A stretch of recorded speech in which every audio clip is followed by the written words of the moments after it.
Now, there are a lot of different experiments that gave us a lot of understanding about how the atom was put together. And your textbook goes over some of the key experiments. Now, out of the key experiments, there is one experiment that told us a whole lot about the atom. And so we're gonna focus on that experiment. Now, keep in mind that out of the list, if you were to make a list of every single experiment that's been done since the recording of time, the recording of history, there's some really simple experiments that have been done since the earliest times that we could remember, that really gave us insight into science, how that really changed our lives.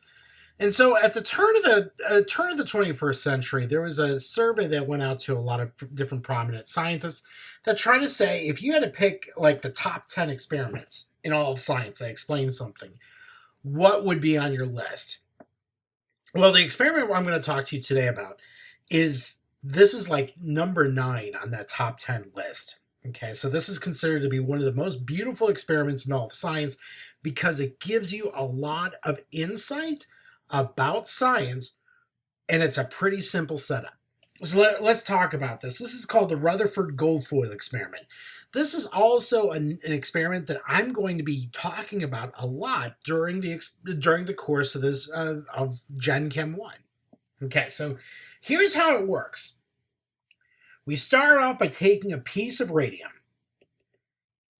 So a piece of radium, and the reason why we're using radium is that it gives off these radioactive particles called alpha particles. Okay, so a piece of radium which gives off radioactive particles.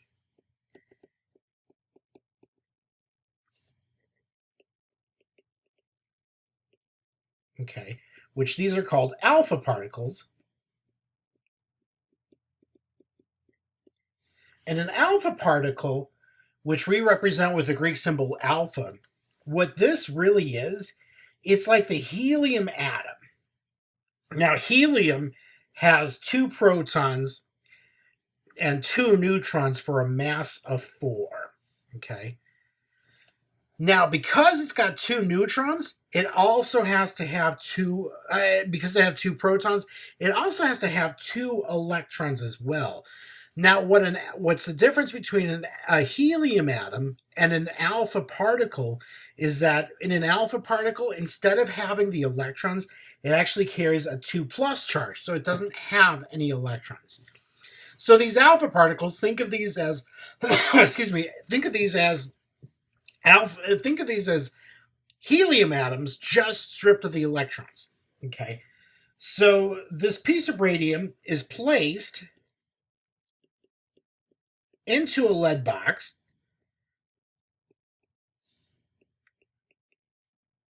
that has a hole in it.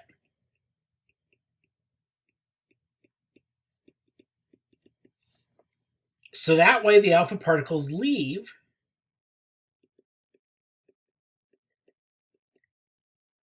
The alpha particles leave in a straight line.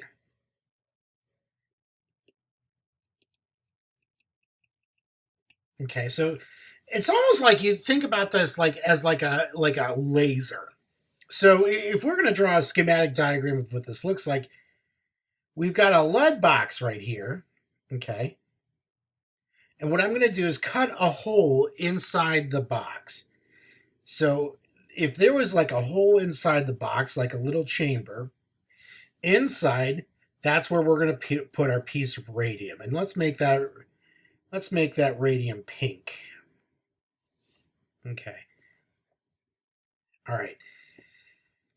Now, that radium is giving off these alpha particles.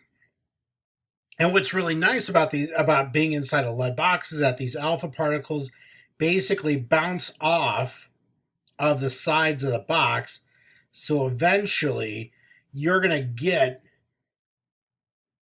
these alpha particles to travel in one direction. Okay.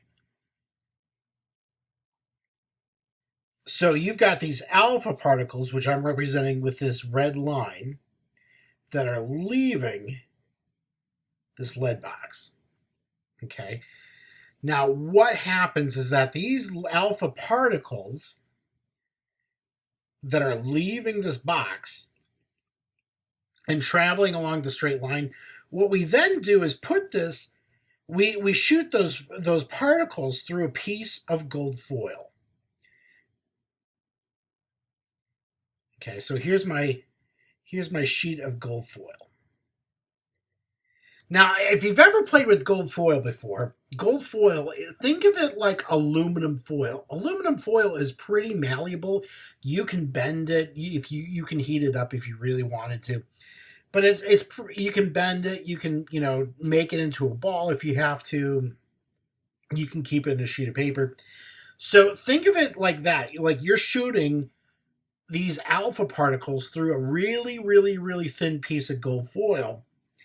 And what we're trying to do, once we get these alpha particles through that gold foil, we have this kind of surrounded by a detection screen.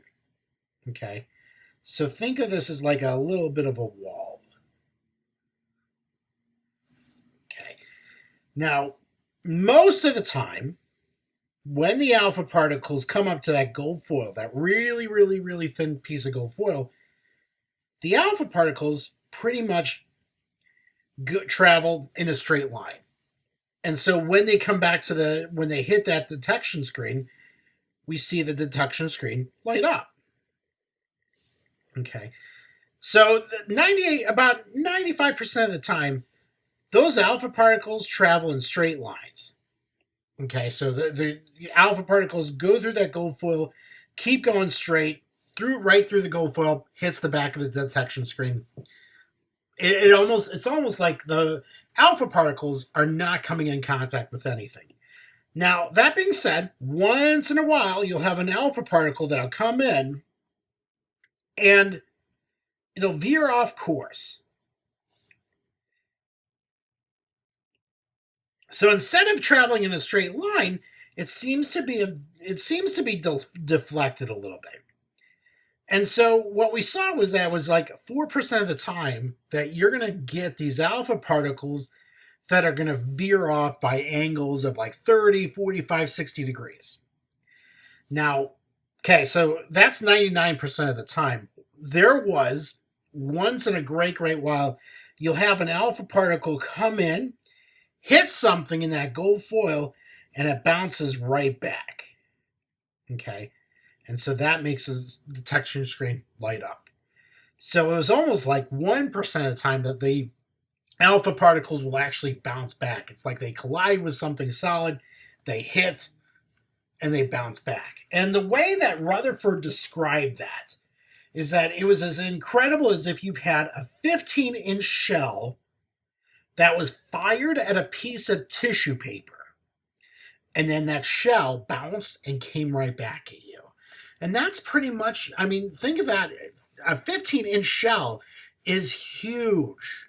Hitting a target that's the size, that's the thickness of tissue paper, and it bounces back. That's incredible. All right, so based on what he's seeing, 95% of the time the alpha particles go right through the gold foil like nothing's there. 4% of the time you get to see that there is a little bit of veering off course. And then 1% they bounce back at you. So what's really going on? Okay. So Rutherford explained his results in this fashion. He said that most of the atom, the first conclusion was that most of the atom is empty space. Okay. And that's why most of the alpha particles pass through the gold foil with no problems.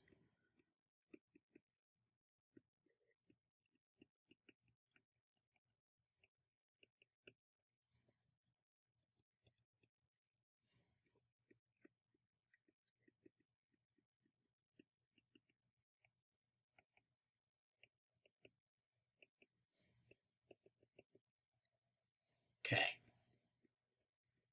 So that's the first conclusion. So that explained the 95% wide travel through a straight line.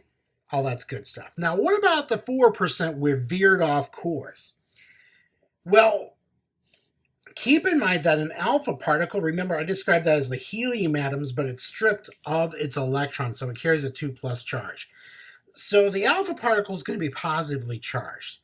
For it to veer off course like it's doing over here, it's got to be coming in contact with something that's positive. Because when you have two like charges that are put together, they're going to repel each other. And so that's kind of what's going on with that 4%. It's got to come in contact with something that's positive.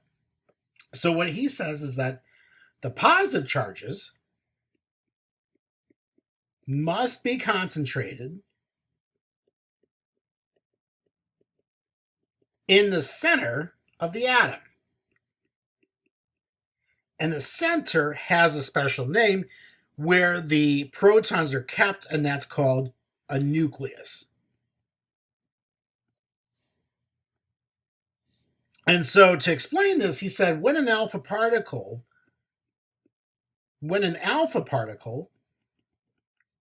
came close to the nucleus,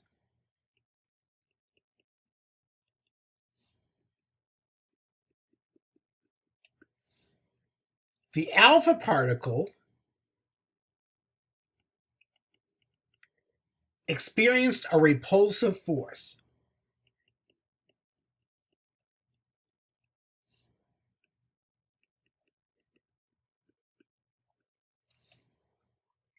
And was deflected.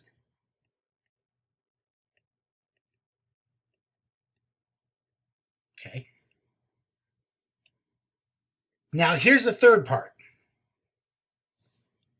Let's say you had a particle that charged towards the nucleus head on. So if an alpha particle charged towards the nucleus,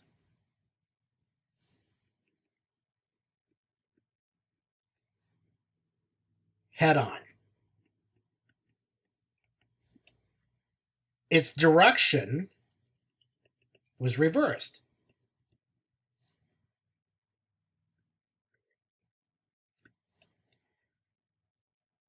Okay, so that means that there has to be a positive particle inside the nucleus. That positively charged particle is called the proton.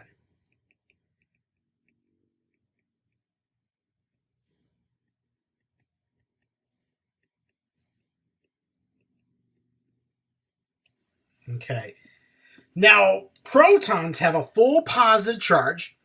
They're the antimatter to an electron because it has a full positive charge. Electrons have a full negative charge. But where the difference is between a proton and an electron is that the mass of the proton is going to be 1,840 times bigger than the mass of one electron.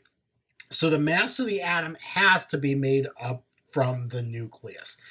Now, keep in mind that this is about 20 years. So this experiment happened in 1911. Okay. So let me make a note of that over here. 1911, that the Rutherford Gold-Foil Experiment took place.